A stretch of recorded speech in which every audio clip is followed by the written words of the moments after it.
Welcome back, everybody, to PirateCast. And I say welcome back because it's technically our third episode back because we started recording. No, in fact, we didn't start recording. We started doing a show and I forgot to push record 12 minutes in. So there we are. We're back again with PirateCast. Lee here along once again with Ben, which is cool. How you doing? Yeah, not bad, mate. Been really busy with work. We won't go into that because I've probably spent too long on that in the first take, so at least we don't have to cut that out now. Yeah, it's all good, mate. So it's good to be back. Sorry we've not been online and present, but yeah, my work has just been mad. People will not believe my job if I told them. I'm not going to go into that. People do ask me outside of here. And when I tell them, you know, I actually deal with real life pirates. You know, it's a bit surprising for them. So if like Ben Cook is causing some shenanigans and it's not a Wednesday, then you're going to give him some grief. Absolutely, mate. Yeah, Richard Lawson's punctuality. Key about the Cook twins. Set them off. Cook brothers, not Cook twins. Jesus, twins. Set them off against each other. You sound like Adam Roynan. Yeah. Oi. Yeah. What happened there? Kick the stand. Yeah. Okay, so we're back. That's the most important thing. Thanks everyone for tuning into our very first show. We got great numbers on that. It's our first show, but our first comeback show, which was a little bit of behind the scenes from the PirateCast sponsored meet in Scunthorpe versus Poole, obviously, and we wanted to share a lot of that because Rob Dyer does some amazing work with the sponsors and you know, takes them around the pits, shows them the track, gives them a load of facts and things about that, you know, Poole Speedway and how the meeting runs, how the bikes work, what the riders do, all that kind of stuff. And yeah, even if you do know it, it's a fascinating watch. So go back and check out our episode from last Friday. Is a really good one. We've also relaunched the podcast feed, and the links are all over there at thepiratecast.com. So head over there, follow us on all the socials if you can. Make sure you subscribe on YouTube, follow the podcast and all that stuff as well. Now, obviously, we've had a little bit of time off, and I think the reasons, as you've mentioned, are kind of well known in a lot of places. Yeah. And you know, while we're not doing the podcast, you know, there's been some other guys who decided to, you know, see a little bit of a gap in the market, and they tried to jump in and, you know. Well, I wouldn't say tried to jump in. They actively plummeted in. With 4 feet. Yeah, absolutely. All at once. Ridiculous. Yeah. And, you know, it's a bit of a shame because, yeah, I used to really like these guys, really good guys, but they're just sort of stealing what we do. So we decided to do this that we've got up top, PirateCast and Raw Speedway. We're going to have it out with them online and see what comes of it. So without any further ado, I think it's time to bring them on.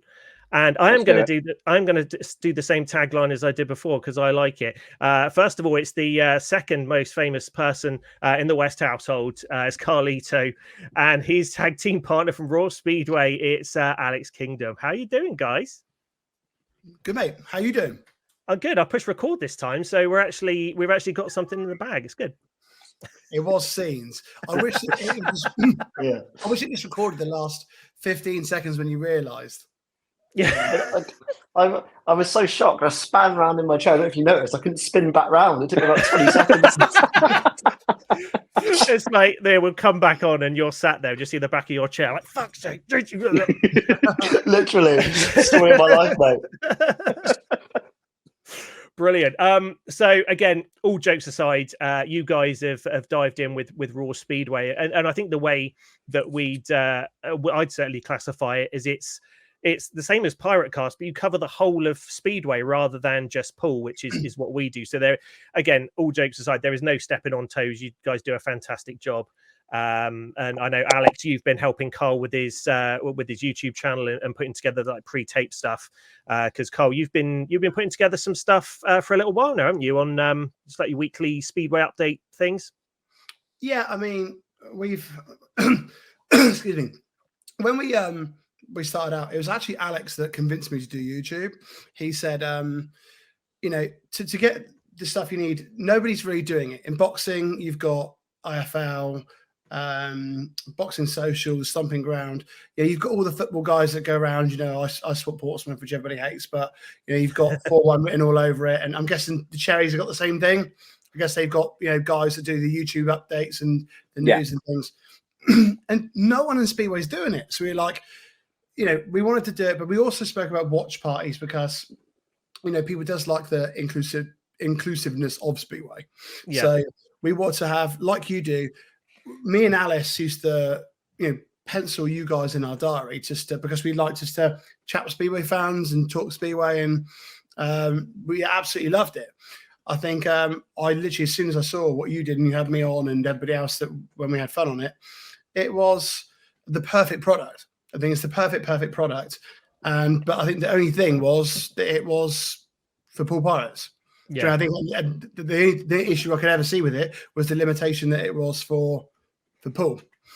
And so basically we stole it. No, but beyond the jokes, I did actually message Lee when I was first thinking about it and said, look, we're going to run something very similar. And we're going to try and do it because, with the access me and now Alex both get at the Grand Prix, we've got the access.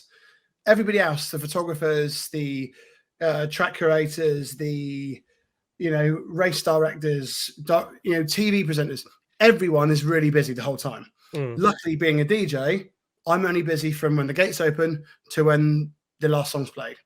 The rest of the time I'm there, I have no restrictions. I can go around, I can record stuff, I can speak to people. So I have the access, I have the time, and I have the passion. I don't think there's anybody else who has all three. I always initially thought of Taylor Lanning.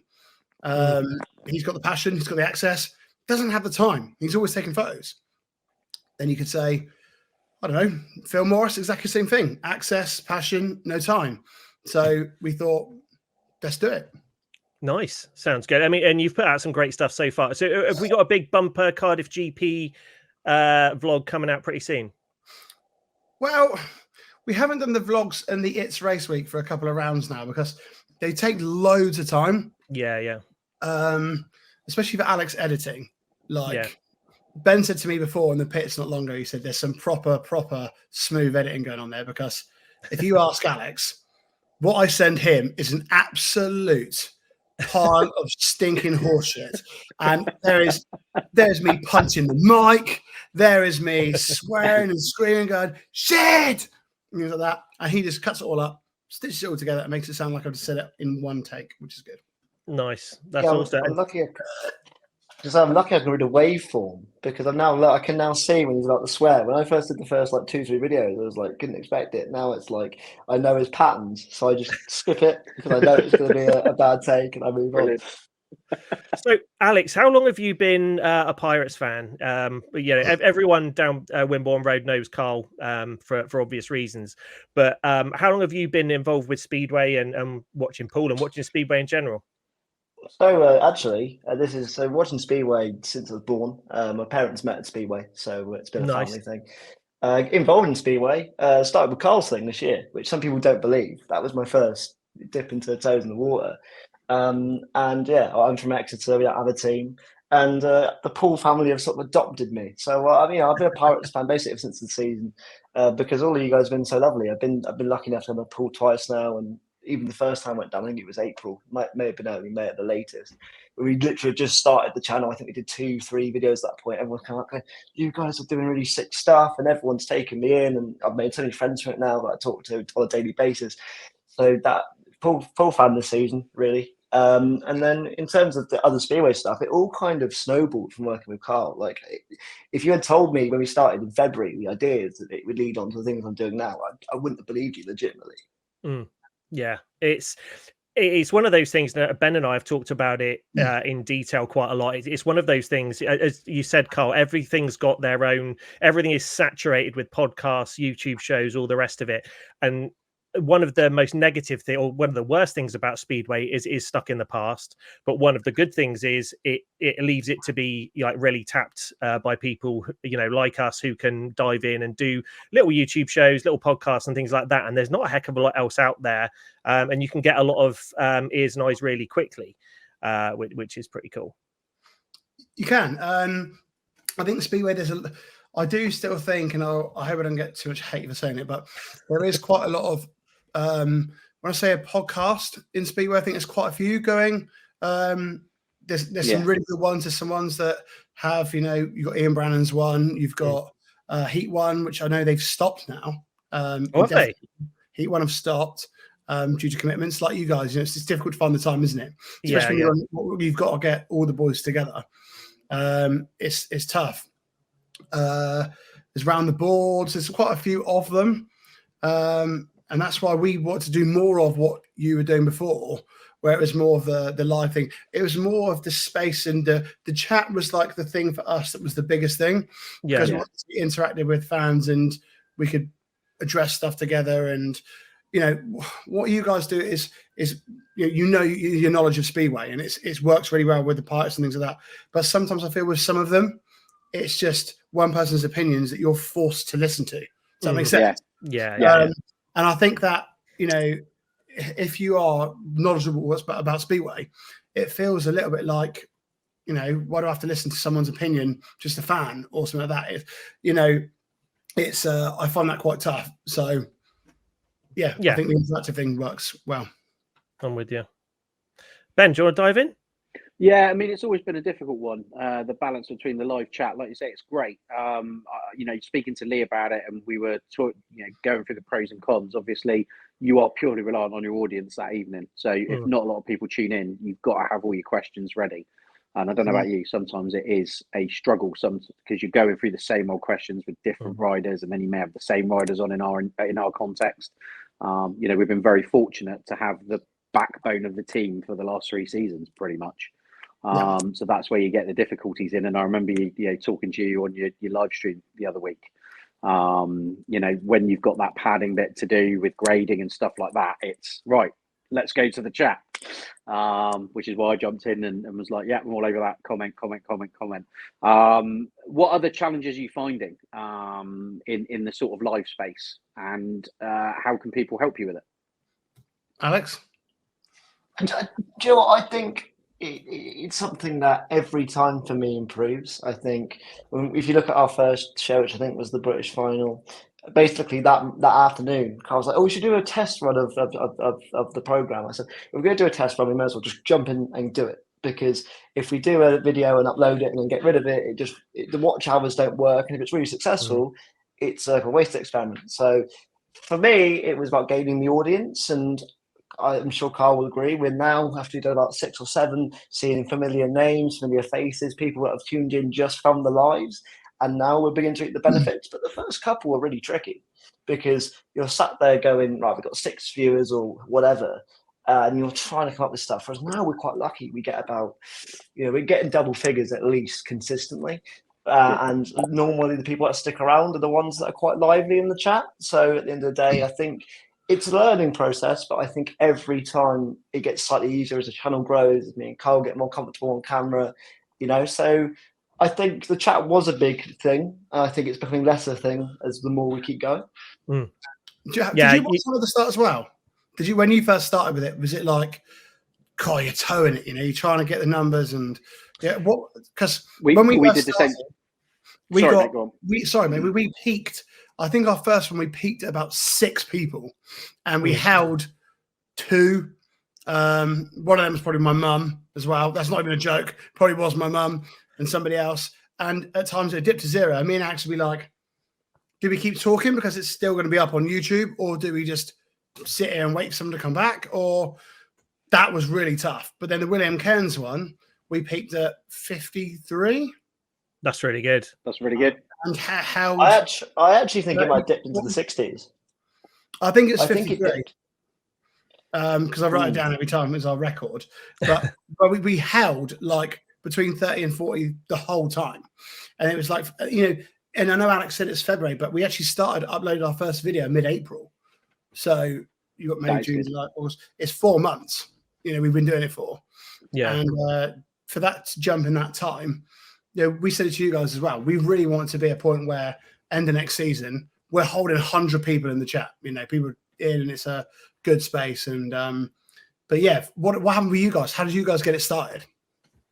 We did the same thing. We went live straight away, didn't we? When you had the idea, we did not mess around with it. The only bonuses that we had is the following through the Yeah. updates and things like that. We had quite a core audience, particularly on Twitter, or X, formerly known as Twitter, as people refer to it. So we had like a core 2,500 at the time that we could reach out to.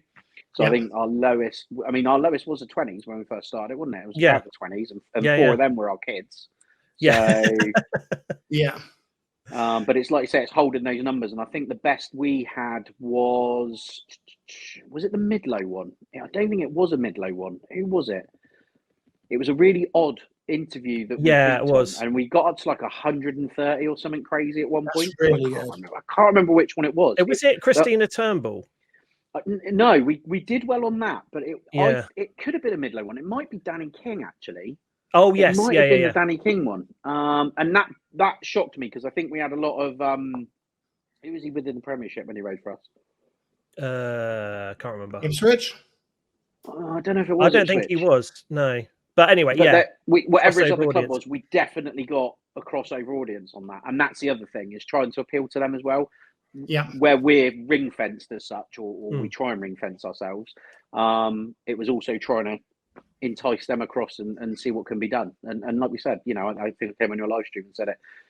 What you guys are doing is great, and it would be great to have one for the club. Like I'm not saying like Arsenal Fan TV, because that's a car crash, but a fan TV thing for each of the clubs would be great. Yeah, it would be. Yeah, and it's one of those things, and I think where we've fallen down certainly is consistency, and one of the sort of old rules of podcasting is, if you're consistent, if you're doing a show every single week at the same time, whether it's live, whatever, people will make that a point in their diary. They'll know to rely on it. They'll know to look forward to it. And I think we were at a point. I mean, we've gone on a few different incarnations over the years. We've been just an audio podcast. We've done live audio shows. And then finally took the jump in 2022 to the video side of things. But I think the problem that we had is we weren't consistent, and we'd sort of we're getting a lot more views, obviously, from the YouTube channel, the archive stuff, and people watching it back after the fact. Because again, in this day and age, there are so many other opportunities for people to watch. Netflix, everything's on demand; they can just click it. Whereas and I think it is important as well to do the audio podcast, because there's people who literally haven't got an hour to sit down and watch a YouTube show. Yeah.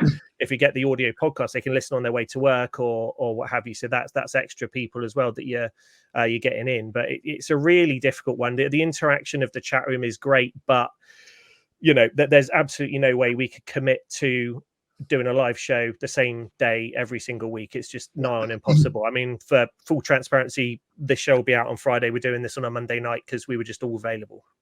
Yeah. So it's hard, but I mean, I think Ben and I were kind of a bit frustrated because we really wanted to do the show. We really wanted to keep it going, but we were both struggling with different things at the time. We didn't want to let it go, but we're also at a point where Nigel, every week, bless him, saying, was it Heat 11 sponsored by PirateCast and the online talk show dedicated to the you got to do that, dedicated to the Poole Pirates, and like everyone's like looking at us like well, there kind of isn't one. So that was a bit awkward. We felt we didn't want to let it fall by the wayside, so we had to keep it going. So so let's get on to some stuff now. Cardiff, we'll talk about that a little bit. Now, Carl, you and Alex both were up at Cardiff this weekend. It's always a great atmosphere. It looked great on TV. Presentation, a little bit inspired by the Olympics, I think, with the whole globe thing and the woman hanging down and all that. That was a bit like surreal, but it was really cool. What were your thoughts? You go first, Alex. What was it your first Cardiff GP? It was my first one, knowing people and sort of being in the working world of Speedway and that sort of thing. So it was very much a different atmosphere. I loved it. I always loved Cardiff. I'm very similar to Carl. I always big it up. I don't care. I think a 20,000 ish whatever numbers you get there, it's still the best night on the calendar for me. I know some people will say Walsall, that's fine, but I think as someone that lived in Cardiff for 3 years, there's nothing that beats those streets on a Cardiff day. It's fantastic. I thought it was really good this year. I thought the racing was solid. I thought it was entertaining. I think the crop of riders we got in the Grand Prix this year is really balanced. I don't think there's one rider you get there and you go, well, they're going to score no points.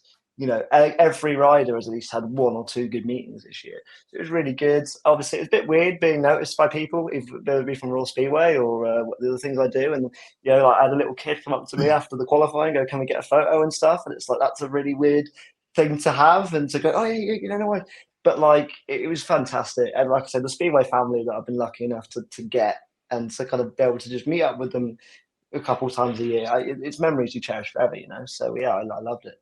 Totally. Carl, what about you? How did it compare to GPs you've been to before? Like Alex said, Cardiff special, and everyone slates me for saying it, but it's genuine.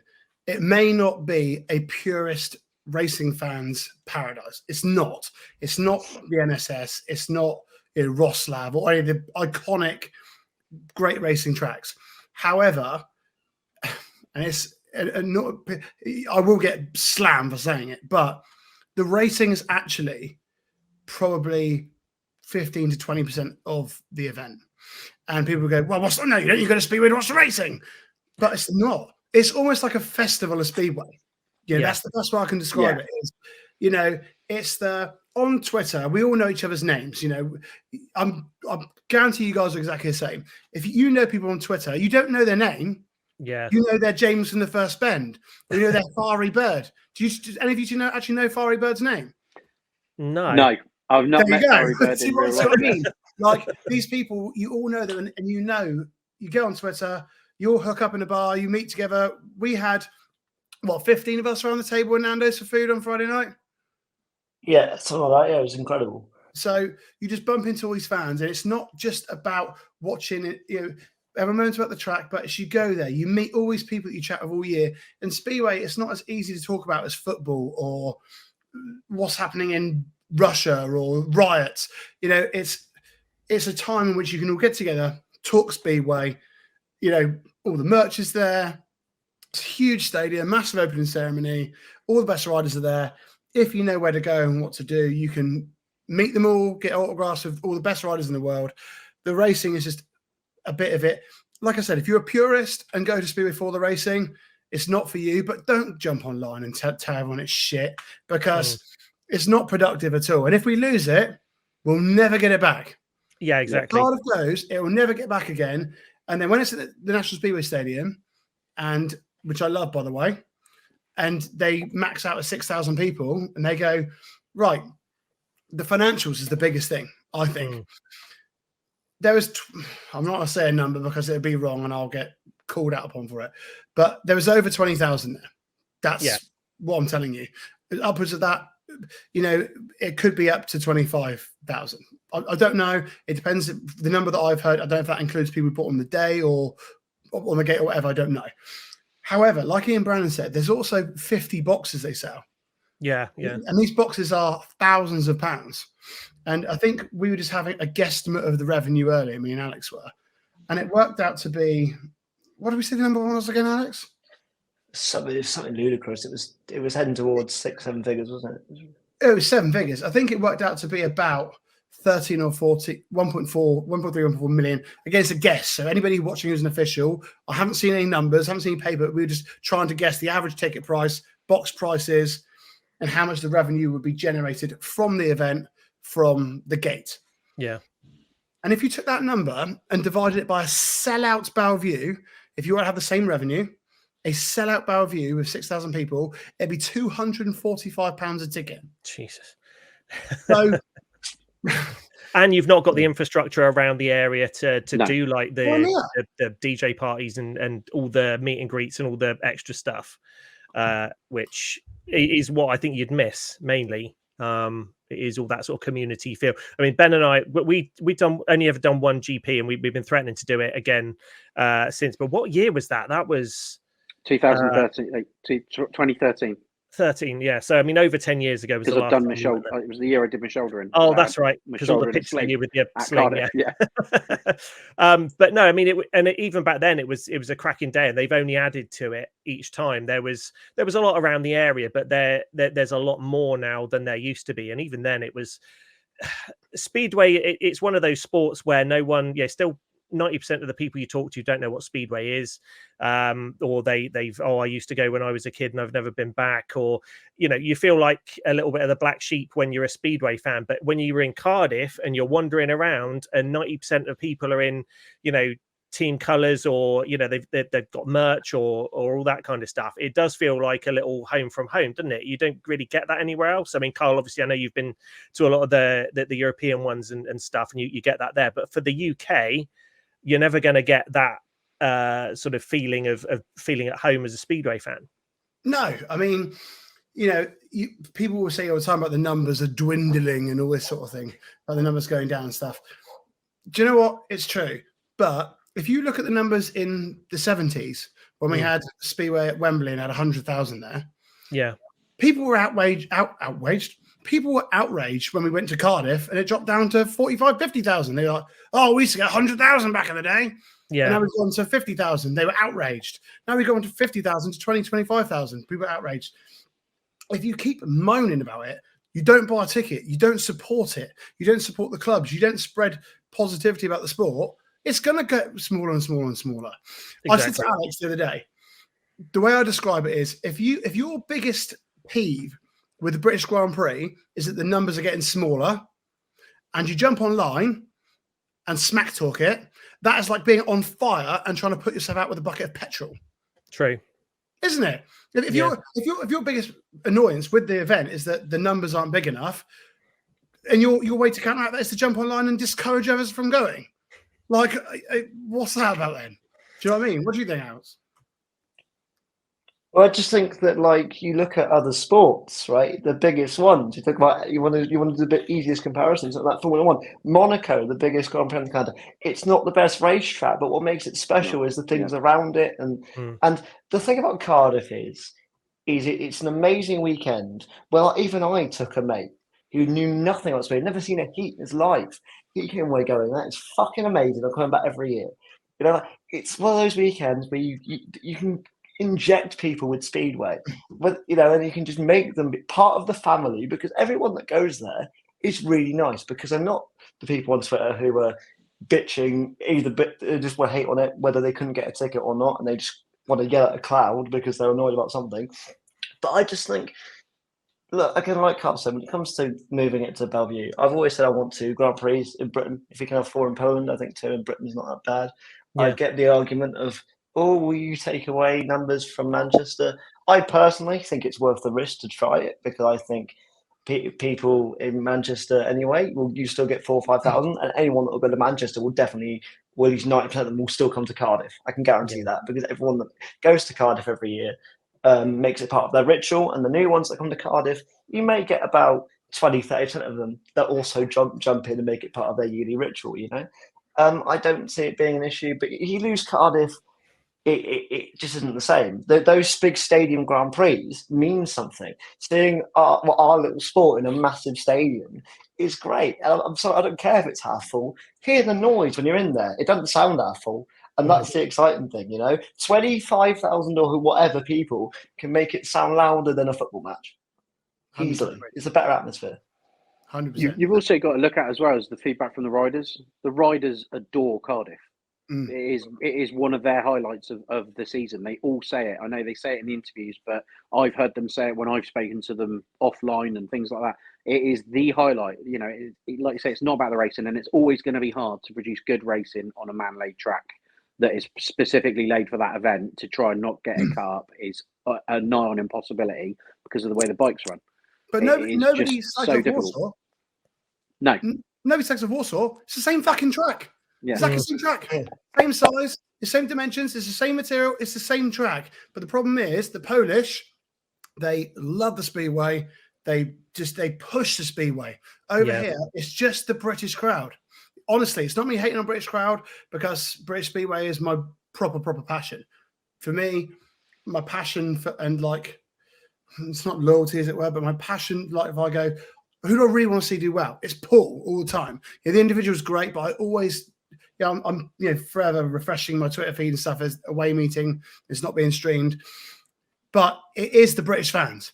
And I hate to say it, and I hope I don't get in trouble for saying things like this, but it's so toxic. And this is one of the biggest reasons the sport is in trouble, because big sponsors, we imagine an example, say, just put them right out of the hair, McDonald's come in, right?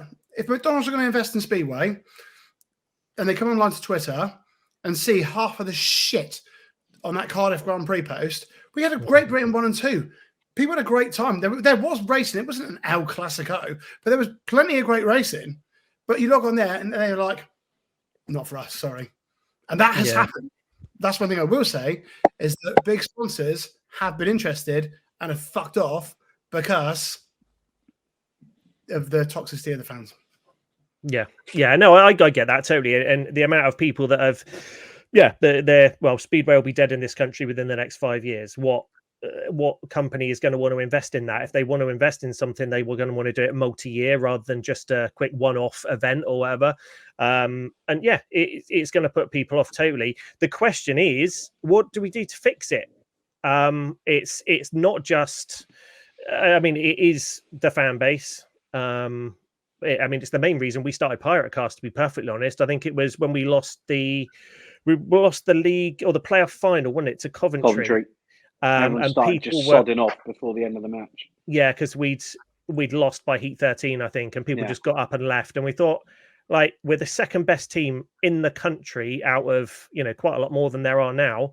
This is still something to be celebrated. We're still silver medalists, and that's why we started PirateCast, to try and get a bit of community and some positivity into the area. But again, what can we do at this stage when there is this negativity? And I know, Carl, you've been beaten up quite a lot online for lots of different things, none of which is stuff that you've done out of choice. It's all people's opinions and some very, very unfair stuff. So let's go around it. What do we do to try and fix it?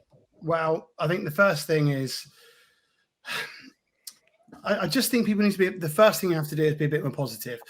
And again, I'm saying stuff here that people are going to jump on me on social media for, but do you not think as well, and this may seem unfair to say, the numbers of Cardiff are dropping because the fan base are so old? Yeah, the numbers are dropping because the fan base is dying. Yeah, I'm not being on bush, it's serious. If you see the age of the fans that were there in 2001 to 2007 when Bomber won it, if they were in their late 70s then, they're not going to be around now, are they? Yeah. So if you imagine that is the core fan base, who are the older people who've been coming since the beginning of time, you could quite easily say that 5 to 10,000 of them have died. Not just lost it or not come back because it's rubbish, because we haven't replaced enough of the older generation that went to Wembley who have died with the younger generation who've been brought up. That's one of the biggest things. I said, if Speedway's gone from 100,000 at Wembley to where it's at now, who's accountable for that? Because no other sport's done that. Rugby, tennis, F1, boxing, UFC, you name any sport at all you can think of, there's no sport that's had a decline like that. Not one. And somebody's got to be held accountable. There's got to be someone who was around or is still around who has let it go from that to that. And I think that is the thing you got to find of where it went wrong, where it fell to bits. Was it the affordability? Was it the the national television deals? Was it the sponsorship? I think it's finding where it fell and continued to fall. Because when Cardiff first came, even 2001, when that track was awful in 2001. Yeah. Everybody left that event in 2001. Not one person bitched about it. 2001 was one of the worst tracks Cardiff's ever had.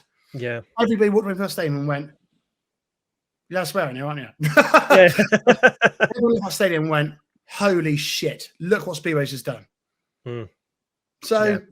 What changed? People got bored of it. And Ty said to me not long ago, he said, the thing is with British people and British fans is they love to build people up. When they get to the top, they win a world championship, they celebrate. They win a second world championship, they celebrate. They win a third and they go, it's getting a bit boring now. And then they start to tear you down. They talk you up to you get to the top, and then they tear you down again because it's boring. And they like the drama. If you look at a TV show like EastEnders, there's a character everyone loves. They come in, they fall in love, they get married, they have a few spats, then they kill someone because they have to go from being brought in. It's interesting, they're lovey-dovey, everyone likes them, and then when people are bored of the character, they have to kill somebody or be killed because British people have just got that sort of soap mentality of everything has to go on a journey. And then when they tear them down to the very bottom and they do really shit, if Ty come back now and won 2 Grand Prix, they'd be like, right, let's push him again now. Bring him back up again. Bring him back up again. And when he gets to the top again, they tear him down again. It's just because it's boredom, I think. Proper digress there, but just, I mean, I think that mentality has to be addressed. And I think where it began to fall originally from, it was the second highest attended sport in the UK, Speedway was, and now it can't be in the top 20, can it? No, I wouldn't have thought so.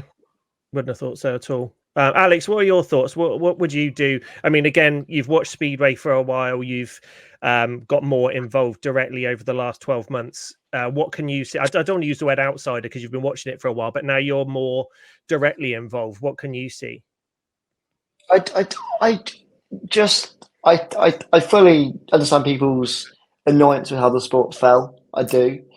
But what really annoys me, and Carl and both of you will back me up, is that in Britain, yes, it's only been for the last 2 years, but I think the tides are turning. It's a slow turn because when you go down like that, you can't go back up like that unless you're incredible. But we've got some really good infrastructure there now with Phil Morris, who's doing some good bits and making things happen. He's brought a lot of good riders in. We've now got BSN, who stream a lot of the meetings, who do some good stuff. A lot of teams have infrastructure to stream their own meetings. And instead of that being a really cool thing, people go, oh, well, it's not the same as it was when it was in 05 and we had all of the Grand Prix riders. It really frustrates me. All right, this is what brought me and Carl together, because Carl DM'd me. The first DM ever sent me was, I really like you, mate, because you're one of the only people I saw on Speedway Twitter being positive. That is a fact. But like, it really annoys me when Speedway fans can't see the positives of somebody like a Magic Janoski coming in. Also, like, that's a really good get for Oxford, or even teams coming back. Yeah, but it's like, oh, well, my team isn't back yet, so like it really bothers me that. And when people go, oh, the Grand Prix aren't the same, like, I think Discovery in the last couple of years, we've had the best presentation of the Grand Prix ever. Totally. I'll stick that now. It hasn't ever looked better. It can't really get much better, if I'm honest, as you change the sport from the route you don't need to do. In terms of getting it better, we just need more sponsorship. We just need more advertising, and that only comes with, as Carl said, positivity in the fan base. People actually going to meetings, instead of bitching about them and not being bothered, signing up to things like Eurosport or BSN for a meeting or two, because everyone there and everyone that works in Speedway, I'll say this now, wants to help the sport. This narrative that people in Speedway who work there only want to see it die, only want to fill their pockets, is bollocks. All right, I've literally been to 2, Warner Brothers meetings, and the people that work there are some of the most passionate, lovely guys. A lot of them didn't even grow up with Speedway. A lot of them have found a love for it on the job and only want to make it better. So I just think that people like Costa just need to invest in British Speedway a bit more, see the positive signs. I mean, I also think it's a massive positive this year that the Premiership and the Championship are different. I think it's really cool that you now have riders in the Premiership but aren't in the Championship. Like, that's a really good thing. I know it's not great for, if you're a Poole fan, for example, and you want people like Jack Holder and Chris Holder riding for you, and there's a discrepancy. But, like, it's really cool to actually have 2 divisions that aren't just everyone and Dan Bewley. Do you know what I mean? Like, we're getting somewhere now. We're building a format where riders are coming back, where teams are coming back, where hopefully crowds will come back with that when you have more teams and more things get out. So I just think people need to get on the hype train, not try and tear it down, because it's really tiring and kind of just silly. Yeah, agreed. Ben, your go? I'll be honest, I don't think finding the root cause of the decline is going to do any favours for anybody. I think it just happens a witch hunt. I think the energy should be more focused in what to do now and build on the momentum that is clearly there. People don't like change. You can see that with the music. The feedback on the music that Carl takes on the chin week in, week out. I've spoken to him. He does get down about it. He might not look it, but he does get down about it. I'm not a fan of some of the music he plays, but I can see the younger people and the kids absolutely loving it, and I'm like, that's what this should be. You got to focus on the kids. I think we do need a bit more incentive. I know it reduces on the gate money, but I think some promoters need to bite the bullet and do a bring a friend, or the kids free thing that's publicised a lot. Yes, the age bracket for a kid is brilliant at Speedway, but maybe take it on the chin over the summer holidays where, with an adult, kid up to 18 goes free, for argument's sake, or kid up to 17 goes free, or a refer a friend get, buy one ticket, get one half price for one meeting only. Something along those lines. I know Danny has trialled it. I know, you do take a hit on the gate massively. But what I am enthused with is we haven't done that this season at Poole, and I think the crowds have been really healthy over the summer. You can see it on the bends; they are fuller.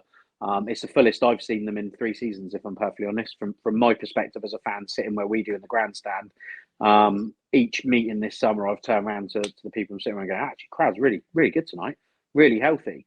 And like Alex, I think it should be different between the Premiership and the Championship. And yeah, there's a disagreement going on one of my posts from the 2014 press and practice throwback video that I chucked on the other day. Poole are not a top club anymore. Well, yeah, we are top. We're literally top. If you look at the league, we were top of the league at the time, and that's the joke I was doing. I went fishing and got a massive bite. But they are a big club. They got a big history. It doesn't work for us on a non-Wednesday night. Rightly or wrongly, we can't afford to try and force that change yet, and it's going to have to be a gradual thing if we are looking to do it. Danny has trialled it. We did do it, and then he gave the fans part of the vote to say, would you be objective if we drop down the league? And for me now, seeing the riders develop and go on and up, Ben Cook, prime example currently, seeing him start with us and develop and then get his Premiership place, and now he's got a Polska place, and he is taking some scalps in Poland. He is a rocket over there. That, to me, I am proud to be a Poole fan, because we are developing riders fully rather than just having top riders at the pinnacle of the game and you get a few in at the bottom end that are there. The thing I really love about the Championship is the closeness of the racing for the most part. Pretty much for probably the top 4 teams in the Championship, 5 teams, any rider can win a race currently. Any rider has the ability to win a race in that Championship. And when you look at the top average rider being Richard Lawson on 9.4, is it? Yeah. He's the top rider in the Championship. Top of the averages. There's not a 10 plus point average rider in the Championship currently. That shows you how competitive that league is. Yeah. And for me, that's great. And yeah, I do want to go and see Premiership teams. When my calendar allows, I want to see an Oxford versus a Sheffield. I'm desperate to do it. It's just my calendar hasn't allowed me to do so. I won't go and watch it on a stream. I said it at the start of the season to my missus. I said, if I can get out to Oxford this year to watch a Premiership match, I'm going. And then you got Workington trying it out, and they put together a cracking squad at the start of the season. I know they've had to make some changes, but and losing Tate's there. But what a cracking crux of a squad they've had for the first season in the Championship, and I'm infused. And it's about the positivity. But you're always going to get the purists and the trolls, and rightly or wrongly, they're kind of going to phase out. And it's just focusing on the younger element and getting the youth through, and that's where the focus needs to be in promotion. I know we did go through the schools season before last, did it again. The school presentation things. It's having the riders who are able to do it. But, there's many, many options there, but it should all be focused on the younger audience, because otherwise you're not going to sustain it. Yeah. I mean, I look at stuff like when I get frustrated with the presentation of Speedway, and I ask myself the question why the young people aren't starting to come in through the door. I mean, again, we're debating this. I'm going to be 48 in a week. You're going to be 46, and we're still trying to talk about. It's not our generation, but we can clearly see what needs to be done. It is bring these younger people in, and I always look at sports like. Things that are based on motorsport, fuel, aggression, that kind of stuff, which is what Speedway is about. That's what attracts people to it. Ben's disappeared. Oh no, there he is. He's come back again. You don't know what happened there. I'm now in the bottom corner as well. No, good. Well, that's all right. Shuffle it around a little bit. That's fine. I look at things like motocross, and Carl, I know you know a bit about the motocross world, but the sort of branding and the promotion of that, and it's always been very that they've always managed to evolve and keep things fresh. Formula One have done something similar. Things like the UFC, it's all about, I don't want to say shock value, but that things that have got sort of raw adrenaline excitement involved in the presentation of that. And as Alex said earlier, I think Discovery have done a very good job with like the video packages and the graphics that they use to promote the Grand Prix. If we could get a bit more of that in, not only promoting the league, but with individual clubs as well. And I know Danny has done a phenomenal job in trying to bring Speedway up to date in Poole, and it's been a massive change. At press and practice day with the big screen that we had with the rider pictures as they were introduced and all that kind of stuff, it's been absolutely amazing. But I think outside of that, we need to. I mean, I haven't got the answer. I wish I did. I'd be a millionaire if I had the answer. But something needs to be done to try and hook these people in. I know Danny's. If we could tell Danny the answer right now, he'd be a very happy man. I mean, what would you change? I mean, one thing a lot of people said to me, because I have had this debate now, as I've started to grow my following on social media, I've had this debate with fans a few times. And a lot of people said about the stadium infrastructure. It's not me slating Poole at all, because Poole is my home, and I think we have one of the best facilities in the UK. Bellevue is just shockingly ahead of everyone. Bellevue as a facility is better than any venue in Poland. Any.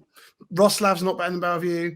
Torrens not better than Bellevue, and Or's all three of them. It was purpose built purely for that, though. Yeah. It? So it was. It's got to be. The track was, everything was built around the track. They designed the track first rather than design the stadium, but the track in. All the rooms stuff upstairs are lovely. It's so clean. It's beautifully kept, and even though it's 10 years old now ish, isn't it? Yeah, God, I suppose it must be. Yeah. I mean, but it looks new still, brand new. They've really looked after it. But it's not, again, I'm using Poole as an example, not because it's a bad example, because it's the only one I see in detail. But there's the toilet underneath the Ben 3 and 4. Yeah. I know what you're going to say. What I'm saying is like, there's nothing you can do about it. It's an extra toilet that you need. But like, if you saw that if you were new to Speedway and you're like, oh, I need to go to the toilet, it's like going into like a cricket club change room in like 1970, isn't it? I mean, I think, again, it's not me slating Poole. So anyone who's there and going like, oh, he's disloyal. No, we've got one of the best. I reckon we probably have the best with regards to the glass grandstand facilities, the open grandstand, plenty of room, loads of different places to eat and drink. But it's things like that people remember, because if you're new to it, you're like, bloody hell, this is like going into like do you know what I mean? Like a cricket pavilion.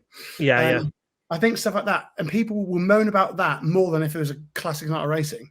I think things like that could be tidied up. But it's just money, isn't it? It's financial. Oh, yeah, totally. It's putting in money. If we're not making money, we're not going to put more money into it. It's and the stadium isn't owned by Poole. So why would Poole fork out, get a toilet refit for something that next year, or at any point the owner of the stadium could just go, no, thank you, have that back. Danny and Matt could plow loads of money into new track shop, merch place, toilets, press facilities, new bar, and it would be fantastic. But then the stadium might go, we'll take that back now and give it to the football club. Yeah. So you can't do anything about it. So we're stuck between a rock and a hard place, aren't we? Yeah, true. Right, let's move on to. We've talked about the GP. We've talked about what needs to change with Speedway and where we all sit in it. Let's move on to Poole. At the end of the day, we're all Poole fans. The 2024 season is we're sort of rapidly approaching playoff time. What do we think about the Pirates this year and their chances in the playoffs? Ben, you fire away first. What are your thoughts? I was confident. I love the word was. Yeah. Okay. Tough match. It goes to show when your lower order riders aren't turfing in those vital points. Yeah. And the pressure's on the big boys. You're always going to be up against it. I still think we can do it. Yeah. Oxford are now in a position, and their fan base, where they're thinking they're going to win everything again. True. And I think that's going to be their downfall, which is a positive for us. And hopefully this was the kick up the backside that the team need. I think at the moment we're just unfortunate with Vinny being out. We've got to rely on guests who are available at the time. and Danny's doing as best a job as he can with that right now. I'd like to see Sam find his early season form and sort of put the finger on where that's transitioned. And Tobias is riding to earn some money, but he is not fit. And we can't do anything about that now. So hopefully he can get some sort of physio and respite on that bit. On the flip side, Tom Brennan's been an absolute revelation. I think he can hold his head high at the GP, just pipped on the line with Michelson in the first half of the meeting. That was frustrating. Like I say, I only got to see the first half of the Cardiff GP. My son selfishly wanted to do a musical theatre summer school, and the show was on the Saturday.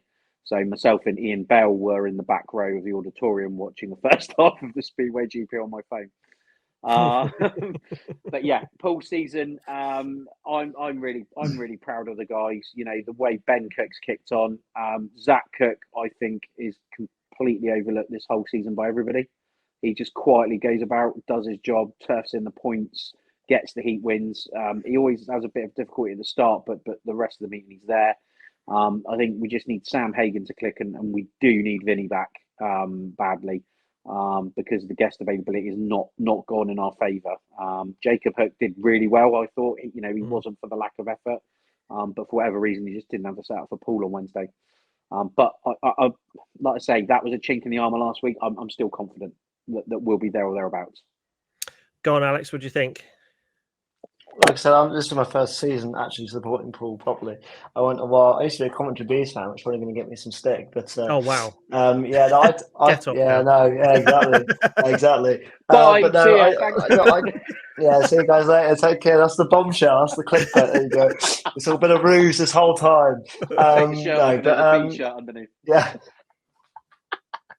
No, I think you guys have been incredible. It's been great to finally be a part of it and kind of be like care about the team. You know, to have a team that I've actually cared about in British Go for a while has been really nice. And when you see them lose, you're like, shit. You know, because normally, it's good to be neutral. I love being neutral, but when you get that fire under you, when you see a team perform really well, I think we're going to win it. I do. I think it's in Poole's DNA. I think we're winners. We've got a team of winners. We've got a team of young lads that want to win. All of them kick themselves. We've seen Tom Hayden in the past few weeks have a bit of a, not his early season form, but what he's actually doing is scoring his average. I keep saying to people, when he was brought in, he was on a 2-point average, and he was getting 7+2 maybe. Now he's scoring his average. People going, oh, he's gone off the boil a little bit. Do you know what I mean? I mean, he's not 19. Yeah, it's crazy that he can't be consistent throughout the entire season. So I think that's good. Toby is someone I love. I will never not love Toby. He's fantastic. When I was at the press and practice day and he was saying what he was saying, I was like, I'm going to like this guy. I remember looking over the car. We just nodded because obviously we didn't know who he was. So we just looked at him. We nodded. We're going to like this guy. And obviously Lawson, Brennan, and the Cooks are just solid. They are epitome of just a rock. You've got, if they're going well, your team's going to win, and then you just need Toby, Sam, and hopefully Vinny when he can get back and he's fighting fit. That's a team that can win. And I know that Vinny's doing all right because I saw him at the weekend and he told me so. So he's going to be back sooner rather than later.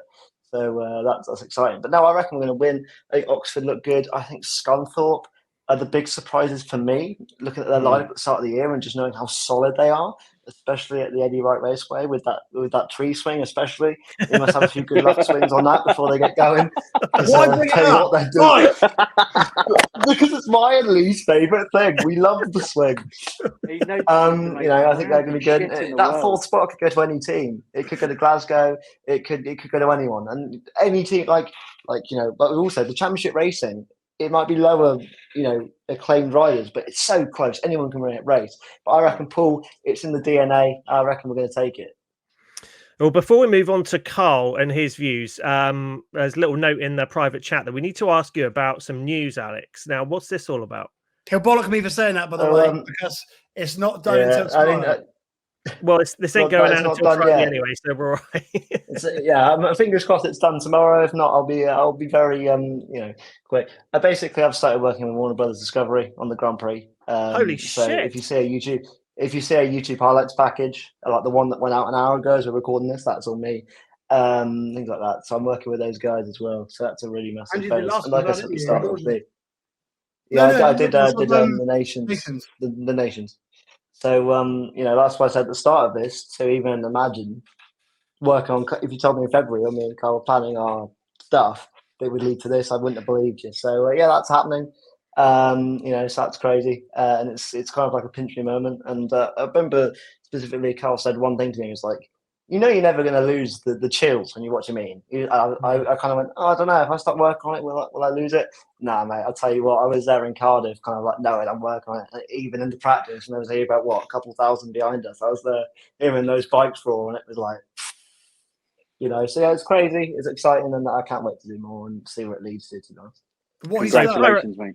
PirateCast coming to Eurosport early 2025. Yeah, mate. I'll get you in.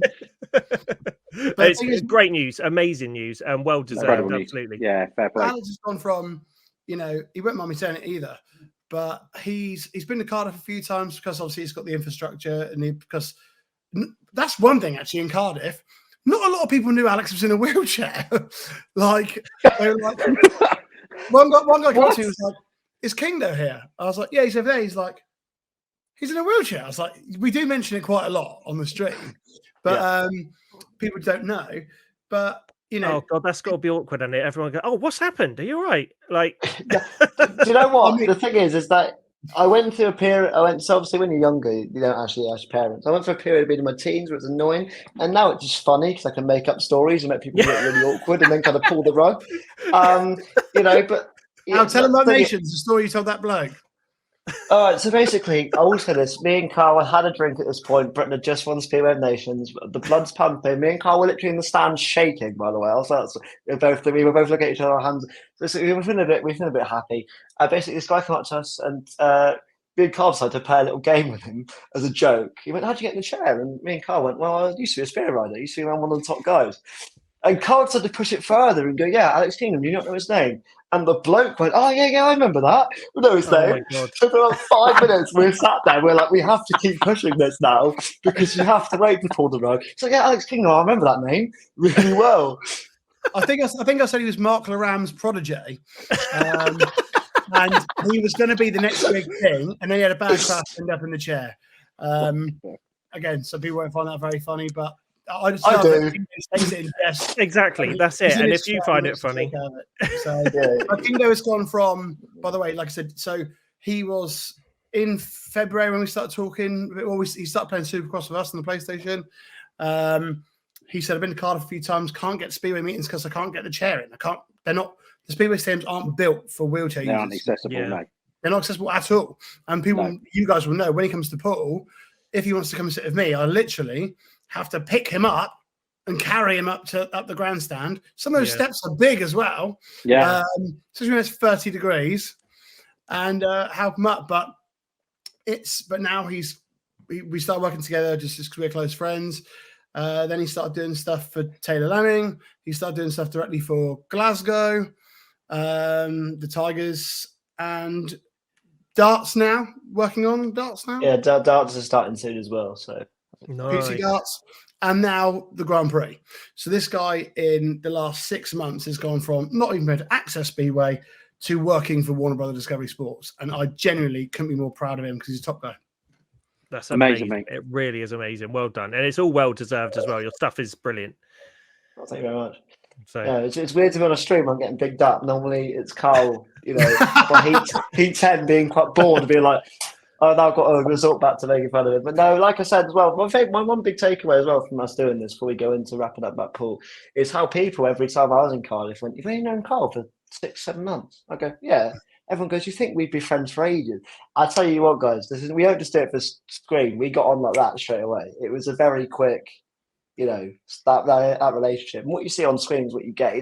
We don't pretend to shout at each other and say that is what you get. Actually, you get a tamer version probably on stream than what we can do on what we do in person. But no, it's all love. And I mean, like I said earlier, I'm really grateful to everyone's who that's helped me out, and that's why I get really pissed off when I see a lot of the trolls, kind of people that work behind it to make things happen. And I know all of you guys that put your effort in to big the sport up and get shit for it. So yeah, no, it's a lovely place and I'm happy to be a part of it.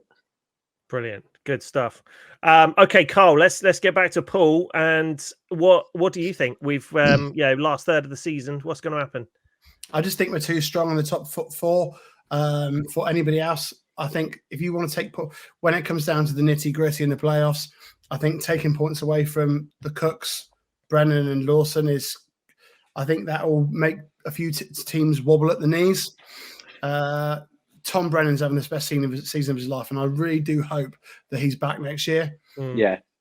Because one, he's such a fabulous bloke, so genuine, great with the fans, always smiling, passionate, born out and out winner, just wants to win everything.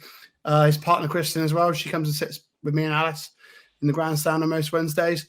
Absolutely, just the kindest hearted person ever. Just adores Tom, supports his career. I really do think that the Poole and Tom Brennan relationship should be a thing to go on until he is way too good. Until he is number one in the averages in the league and has to go up. I think he's young enough and fit enough, and he's doing 4 leagues. Is it now? Yeah, 4 leagues. 4 leagues, and he's getting better. If he's doing 4 leagues and getting worse and too tired and stuff, he's young enough.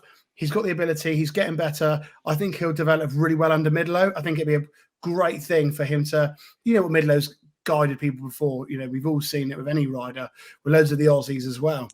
I think that would really work. But I think with those 4, it's going to be difficult for anybody. Sam Hagan, just like Kino said, all he has to do is knock 4 or 5 points a meeting. And you get Vinny, who come in and, bless his heart, couldn't stay on a bike. And now is, again, my favourite rider. Ben always takes the piss out of me. But the only rider I've ever asked for a photo with is Vinny Ford. And I nearly commented on that at the weekend as well, mate.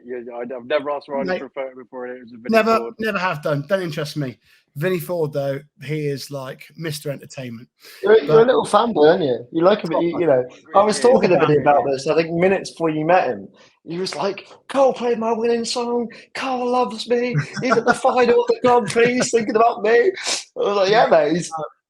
He's my fave. Vinny Ford is. Vinny Ford, get the merchandise out, bro. I want the hat.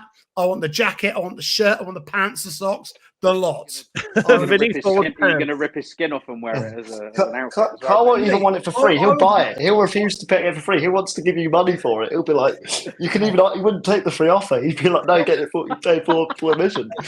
I think Vinny, the way he's progressed, how many meetings does he have a Poole? 4? Was there 4?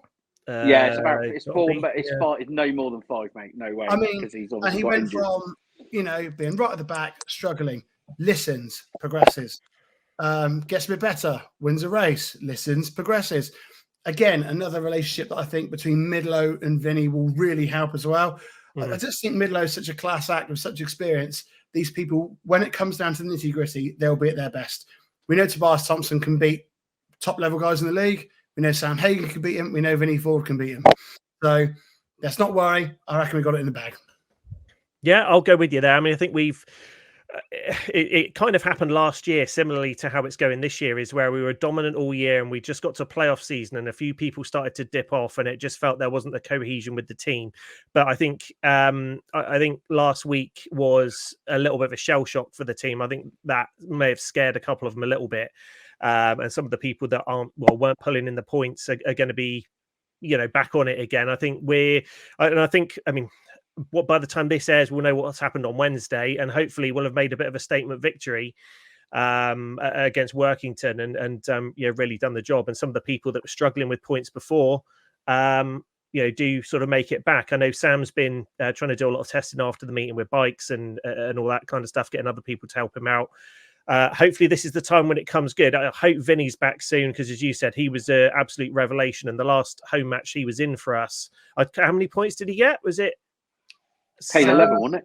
Was it more than that? I'm sure it was paid double digits. I'm convinced of it. Yeah, and that was absolutely flying from a guy who, when we saw him for the, and I'm going to be really honest here, the first time we saw him and, get rid of Max Perry, bring in Vinny Ford. The first time we saw him on a track, we're like, what the hell? Really? He's not that good. And then from that, it's not saying he wasn't that good, but that was how I think he'd agree he was disappointed with his performance the first couple of meetings. And then for him to develop into what we saw that last home meeting at Wimborne Road was absolutely phenomenal. And he's sussed it out, he's improved, he's learned, and I'll be gutted if we don't have him back next year. So I'm positive. I think we're going to find it tough. I think the guys have been quite used to walking over teams really easily through a lot of the season. I think we've really struggled last week. So, I think we've got it. I think we just need to take everything as seriously as we possibly can and just slam those points in as, from the early part of the meeting. Because that's traditionally where we've struggled, is the early part of the meeting. We always come on strong at the end. But just build up a bit of a lead at the beginning, I reckon. Agree. Yeah, cool. All right then, guys. Well, it's been amazing having you on. We are more than happy, I think, but I haven't talked to Ben about this, but we're more than happy to return the favor. So when you guys are doing a Raw Speedway show, we'll be the guests, if you like, and you can run the show and we'd love to. I mean, we've already done it. We'd love that. We have had the first ever. Yeah, I did a quick getaway though, didn't I? Dinner arrived, so I was able to get off. It was a before brief anything else. But yeah, I know. I said to Alex earlier, we sort of have a unwritten, unspoken about gentleman's agreement that we won't go near the pool boys. We'll leave that to you. I think that would be overstepping the mark a little bit, but it's all good. Yeah, I mean, if there's an ex-pool rider or something like that that we can get on, or if it's something pool-ish related, if we can get someone, a Magic or something like that, an ex-pirate who we can build a relationship from the Grand Prix. I think it'd be fitting for us four to get together for something like that. Do you reckon? Or that'd be great. More than happy. Or a Mark Lorham or somebody like that. Me and Alex have said from the start, we want to try and get people that you don't see all the time. I think a lot of the names, that get about a bit are the more recent people and things like that. I think you hear a lot. Mm-hmm. We want to get stuff. People are like, we haven't had Mark Lorham for ages. If we can get hold of Mark Lorham, I was actually talking to Stavros last night, who's used to be Stoney's mechanic. Get Stoney on. Some proper classics. Yeah. There's plenty of them that still come to Poole that you could talk to. I mean, again, Cole, you mentioned this, and I'm not gonna give an exclusive as such because we haven't really decided on anything yet. But I did actually design a graphic for a different version of the show, or some slot-ins that we could do, which is that. Nice. So maybe we do get some legends on at some point, and that'd be good. I mean, even Javi. That looks sick as well. That looks really good. Yeah, when you say about people who are still buzzing about, I was DJing at Ty's after party the other night. Looked to my right, it's Joe Screen at the bar doing a Jaeger bomb. I was like, what the hell's going on? Of course, Screen's doing a Jaeger bomb. Well, me and Lee are still going to do a live stream from the swing in Scunthorpe. Yeah, so that show's coming up. Yeah. I mean, we're going to break all the record numbers for that one. Again, no one's ever streamed live Speedway from a swing. I'm pretty sure of it worldwide. Have you got any legends? Because I was just going to say specifically because I don't know how we're going to get me to swing, but we'll figure that out as well as we go. We'll work it out. I'm sure there's something going to be half of why on. people are. That's why people are going to watch. Exactly. Yeah. How are they going to do it? Yeah. I mean, I'll probably have to bloody lift him, wouldn't I? Like I always have to. But have you guys got any bit of an exclusive? Have you got any legends lined up? Not yet, no. But it's something because again, we're having to think a little bit outside the box. I mean, bringing it full circle, because we'd always just do a live show with a current rider, but because we're not doing the live shows, we are having to think a little bit outside the box with stuff. So yeah, it's something we're going to look at. No one lined up yet. I've spoken to 3 current pirates about coming on this year, but again, I've kind of picked the wrong time of year. Now they're all sort of approaching playoffs and all this kind of stuff. But hopefully we'll have some interviews in there soon. Cool. Well, and if you want a teaser towards that, look at the last Raw Speedway. I think that was the Scunthorpe one. It was. Where I gave a bit of a teaser for that of the people we've spoken to so far about it. You did. And I'll give you a little exclusive as well. We have got confirmation from the Triple Champ. Ty Withens coming on. Nice. We got Ty down. It's not the time to pin a date on him, but he has confirmed he'll do it. Wicked. So that's a good name. But actually we'd rather do is just try and push the numbers a bit higher first. We'll gain loads from it anyway.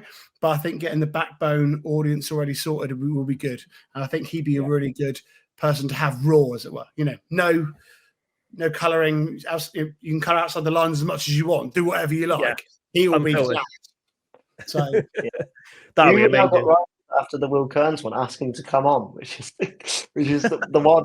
We had 4 this weekend. You come to us and say, "Can we please come on?" We can't believe this. I had a couple come up to me, and I go, I don't know, I'm more than welcome to, but we need to iron it out. But we always said that was the goal eventually. But after 2 interviews, we did not think that would be the case at all. We thought it would take maybe 5 or 6, and it'd be a lot of haggling, asking. But no, I mean, you can tell that, going quickly back to the whole thing of the branding and the Speedway not being as exposed. You see these riders want to get out there and want to show themselves, and obviously that's what's so good about what we're doing, is that we give them a platform. Yeah, I mean, we can. Yeah, you can share the show out. The riders will reshare it as well. It's like they're proud to be involved in it. It's not a chore for them to do it. It's helping their brand and helping them get themselves out there, which is really cool. And again, very different from other sports. They look at most other professional sports people look at interviews and things like a job, and they don't want to do it, but they realize in Speedway what a valuable promotional tool this sort of stuff is. Well, if you look at the William Cairns interview we done, that was our Peking video, the best one we've done. Nice. And the comments after were like, "This young man has got his head screwed on. This young man has got a proper Speedway brain. This young man," we spoke about, like you do in yours, we spoke about sponsors and stuff. And what a great way to advertise yourself, because you don't hear a lot about William Cairns, but we all know, us 4 here know that William Cairns is going to be the next biggest British Speedway rider. Yeah. We all know that he is absolute dynamite. He's getting, he lives with Greg Hancock in Sweden and has been trained by him every day, how to eat, how to train, how to do. That's why he speaks so well. He's got that Greg sort of, happy, nothing's too much trouble vibe about him. And he's developing in every way. And, like I said, it's not such, there's Marslicks and stuff. It's not going to help them. But if you do have the younger riders, they are now asking to come on. Yeah, so I think I'll forever be indebted to that video, because a certain Greg Hancock recognised me down the pits in Cardiff, which is a sentence I never thought I'd be saying. And hearing an American go, "Hey, you," and like him calling me over to talk to me about how good that interview was a conversation I never thought I'd have. So that was rather bizarre. But no, yeah, like Carl said, just to be able to talk to fair riders and them not have that, not professional as such, but not have that like guidelines of what they can and can't say, with us, and Synergy, they can kind of just relax a bit. If they want to talk about a random topic, they're more than welcome to. If they want to keep it Speedway focused and proper and with it, they can do. Yeah, they know that. They invented it. Yeah, exactly. Yeah,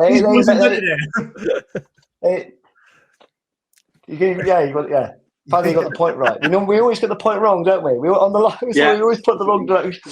Yeah. Yeah. Anyway, no, it's been awesome. It has really been awesome talking to you guys, and thanks for coming on. The second, technically third, if you don't count the recording we didn't do earlier, PirateCast. And first of all, let's just finish up with where we can find out more about Raw Speedway, because it's well worth a subscribe. Kingdo? Oh, you want me to do it? Yeah, so it's on, obviously, follow both of us on Twitter, because we both share it all the time. So if you want to find out things that are going on before they're live, go to our Twitters, which are on the screen now. But also just type in either Raw Speedway or Carlito into YouTube, and it's on the Carlito YouTube channel. And yeah, we've got a lot of live shows, but also a lot of pre-tape stuff. So if you guys need to catch up with some news, if there's some big news, we tend to get on it within about 24 hours. So yeah, we'll definitely keep you posted there. I think I've got everything, right? Pretty good stuff. Nice one. Yeah, youtube.com/@itscarlwest for people that are just listening. /@itscarlwest. It was originally going to be more of like my vlogs and my GP stuff, and then the more me and him just bounced off of each other, the more he was involved, and now it's my channel, but Raw Speedway is our project, so we do that together. It's me and him together. Amazing. Great stuff. And well worth checking out. Make sure you drop them a subscribe, notifications, all that stuff. Make sure you comment. It really, I can't say how much it helps YouTubers and people that you watch. If you subscribe to the channel, click the like button, click notifications, it really does help people out. So if you can do that, and also do it for PirateCast as well, head on over to thepiratecast.com. All of our links are down there. We sort of elected to remove the website because it didn't really do a lot for us, but we've just got a link tree up there with all of our socials there, link to the podcast, link to the YouTube channel, link to the merch store, all that kind of stuff is there. So there it is. Cole's got it up. That's awesome. Wicked. Thank you, mate. I had a look at it as you said it earlier. So it's my last thing. I'm really glad I didn't pop that up then as like my last safari and something else came up. That was awful. Yeah, your missus might be spending more time with Tony Ricardson than you after that. It's been a great one, Ben. It's been awesome having you, or having us back together, and we'll make it a more frequent thing. And yeah, it's going to be good. Particularly as we had to do an intro twice. That was brilliant. It's exactly. Like I just wanted to extend it. Yeah. Nice one. Thank you, guys. Remember to like and subscribe, and we will see you soon. Take care. Bye-bye. Bye-bye. Cheers, guys. Bye.